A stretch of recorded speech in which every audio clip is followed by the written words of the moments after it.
This is the most terrifying version of Batman ever created, with the most terrifying rogues gallery of any Batman you've seen.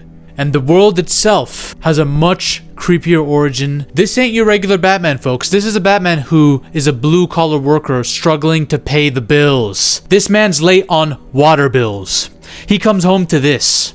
No wonder he's taking his anger out on the criminals of Gotham City. This ain't a billionaire. He's breaking criminals' bones because he's 2 standard deviations away from being on welfare checks. That is absolute Batman. This makes the popular, iconic version of Batman that everyone knows look a little bit soft in comparison. Honestly, some people might have a problem with this. Some people think that this is the most bastardized version of Batman and his villains yet, but I think it's a bit cool. Let's break this down, shall we? Bruce Wayne in this is a normie, borderline brokey. This is a shot of him. Oh shit, I have to censor this. This is a shot of Bruce, okay? This ain't the handsome, playboy, debonair Chad billionaire. No. He might be a Chad, but this dude ain't really getting bitches. This dude lives with his mother in an apartment, not in the best neighborhood. Let's take a look at the origin story of this Bruce Wayne. He grew up in Crime Alley in Gotham City. This is like almost equivalent to like the Narrows in Gotham. Like, this is a ghetto-ass community, okay? His father, while trying to protect children from a shooter, a mass killer, at a zoo, got shot dead. He got shot dead by this mass murderer at a zoo. Monkeys, pandas, and tigers were laughing at him as he was on the ground filled with blood. So that redefined Bruce's childhood. So now he lives with his mother in this apartment in Gotham City, struggling to pay bills because he's out there every night whooping ass, potentially having some medical bills that he has to keep on the down low. Like, this dude is struggling out here, man. He can't afford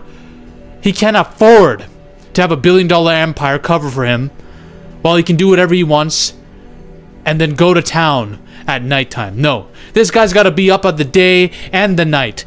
That's the kind of guy we're talking about here, all right? Bruce Wayne in this is a 24-year-old blue-collar worker, civil engineer. He builds his own weapons and gadgets, his own suits, his own technology, and is limited because of that. Don't get me wrong, but it makes him far more gritty, okay? This brother's probably I'm assuming he's 24. He's probably 3 years into his job, maybe. He's cracking in 60 to 80K a year. Okay, not terrible, but not that great either, especially when you're living in Gotham City where crime is everywhere. It can be expensive. It could also be really dirt cheap depending on where you are. He's probably found a middle ground, a neighborhood that's safe enough to have his mom live in while he's out carrying out justice, but it's still tough. He goes to a gym. His training routine isn't that elaborate, bro. This dude is doing football, explosive power lifts. He's punching bags, boxing, Muay Thai. Whatever he can do at the gym, he's doing it. And then he's a construction worker, so he's a pretty big dude and strong dude to begin with. One of the biggest assets he has is that this brother's built like a freight truck. He's built like an absolute unit. He's built like Bane is in the mainline comics. That's the size of this dude. He's a tank. Alan Richardson could play a really good version of this character. Actually, he has a build, but the look and the acting, I don't know. But still, maybe he could do it. That's the kind of size we're talking about here, okay? And because he's a civil engineer, he kind of low-key knows the city. He knows the structure of it inside out, which is a very, very interesting thing about this Batman. He may not have the gadgets, but what he makes up for with money and all that shit, he uses knowledge of the city. He uses the advantages that he has with his own work that he's getting paid 60K, 70K a year in. I mean, some people report that senior civil engineers make, what, 100, 250K? He ain't senior! I think this guy's still probably considered entry level at this point, but who knows? Not to mention, he has a battle axe. His logo on his chest, it comes off. It's a fucking axe. That's the kind of Batman we're talking about here. And listen, I'll be real. A lot of people say, you know, Batman's no-kill rule is so stupid and all that. This guy uses the no-kill rule pathologically. The no-kill rule for absolute Batman's actually worse for the criminals that have to fight him. Because, yeah, getting shot to the head and getting stabbed to death is bad. This brother will rip your balls off and dangle them over his forehead while pounding you in the face with his knuckles. That's the kind of guy we're talking about here. As long as you're alive, he's good because his no-kill code's intact. But he will break every orifice, every bone in your body. One encounter, you're freaking annihilated. One encounter will leave you like this, bruh. That's worse than that. Just kill me. Just kill me. Why am I getting repeat abused to the point of having to go to the hospital with all these medical bills on my ass? my limbs don't work and function properly anymore. I have CTE for life. The ripple effects of the lives of the people that encounter Batman, just because he won't kill, is... Bro, imagine saying to someone, I'm not gonna kill you, and they're afraid of that. They beg you for death. That's how you know you're a pretty damn good vigilante. Let's talk about his enemies. His rogues gallery is psychotically schizophrenic. This is Black Mask. Yeah, he looks a lot more weird than his mainline counterpart does, right? That's the case with all of these villains, by the way. Black Mask is a crime lord who brutally wiped out Gotham's old mob families and leads the Party Animals, a violent gang that tries to dominate the city. So this is like one of Bruce's first arcs in the Absolute Batman series. I think this series came out in 2024, which is crazy. It's very, very new. Batman does this to Black Mask. Stabs him like this.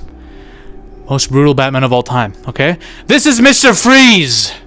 What? A mutated Wendigo-looking motherfucker. This dude's a cryo-mutant that has freezing powers and can infect other people with his frozen bacterium, turning them into bacterium-frozen zombies.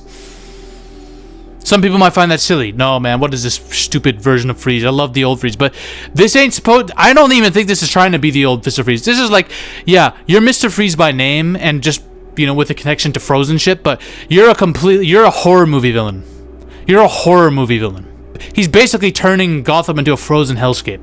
Bane is probably the most brutal villain that Batman's encountered in this. He is way more brutal than Bane in the main line is. Okay, first of all, when this dude gets pumped on venom, he turns into a kaiju. Like, look at the size of this motherfucker. No one's beating this. Even Superman's looking at this like, but what the fuck is that?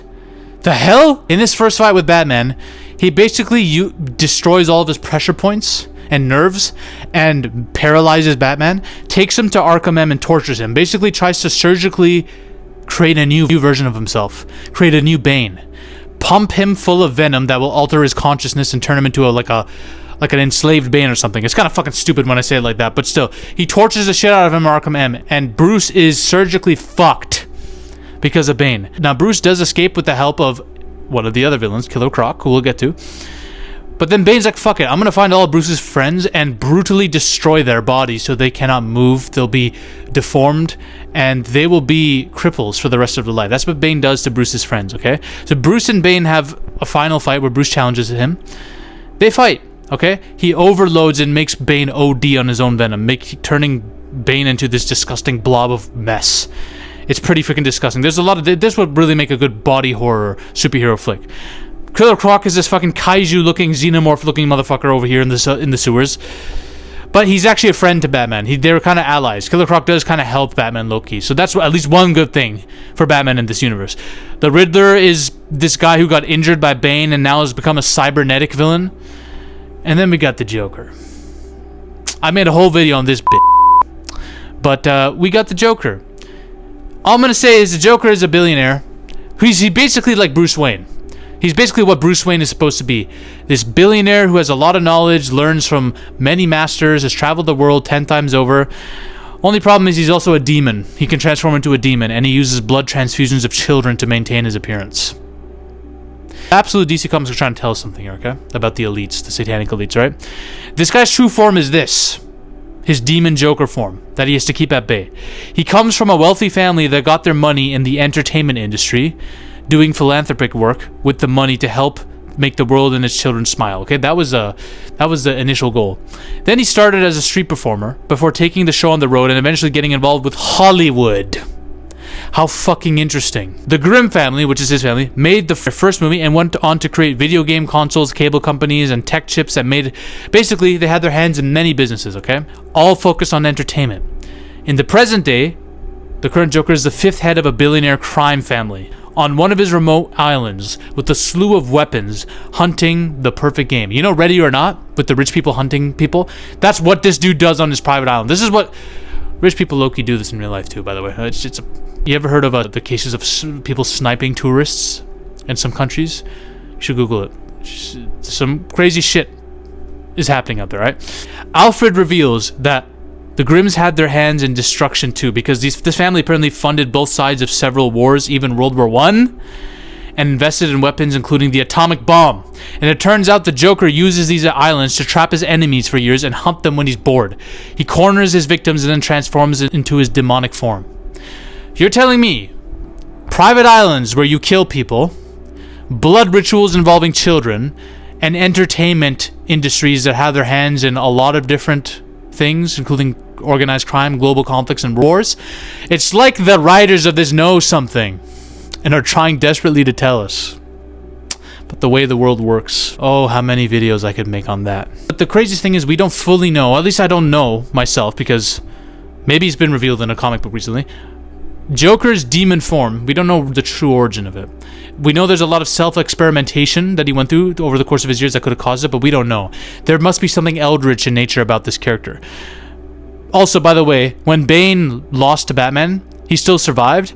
He worked for Joker. Joker literally said, okay, Bane, you need to focus more, my friend, to get the job done and beat Batman, because we need Batman to get fucked up. I'm gonna nuke Santa Prisca, your beloved home city or whatever. I'm gonna nuke it right in front of you so that you have no more distractions. That's the kind of Joker we're talking about. That's the kind of villain we're talking about. All of this spans from the absolute DC universe. And the thing about this absolute DC universe is the origin of it is insane. And I've already touched on this, but before Darkseid was defeated, he let out this, basically him and the Beyond, who was it? Was it the Spectre maybe? Basically, he joined forms with some kind of cosmic entity, and it let out a burst of Omega negative energy that created the absolute universe. And basically this universe is designed to be rigged for the villains. The villains are as dark, evil as possible. The Joker himself is an avatar of evil in this universe, which explains why his demon form is kind of eldritch in nature, Lovecraftian. Our superheroes are up against it. They're born with disadvantages. Batman is not rich. He doesn't have all the wealth to help him. He's probably not as smart as a mainline Batman either. Superman, bro. This dude's fucked in the head. This dude was raised on Krypton and got to see how barbaric that shit is and got to witness the destruction of his planet. And he has to charge himself in the suit to get his powers. Like, it's everything stacked against these guys from the onset. That's the whole problem for them in this. That's the absolute universe, baby. They gotta make a fucking movie, bro. They're never gonna make a movie on this, but animated movie. Come on, James Gunn, let's do it. Let's run it. Do it now. Please. Now. Bye. Ladies and gentlemen, we are on a mission to take over Hollywood. But the army must keep growing. If you want to suggest video topics to me, or talk about your favorite movies or favorite film theories in a community with like-minded individuals, join the Zafy Discord now. Link is in the description and the comment section as well. Join us. This movement is just beginning. We're taking over Hollywood, one coke line at a time.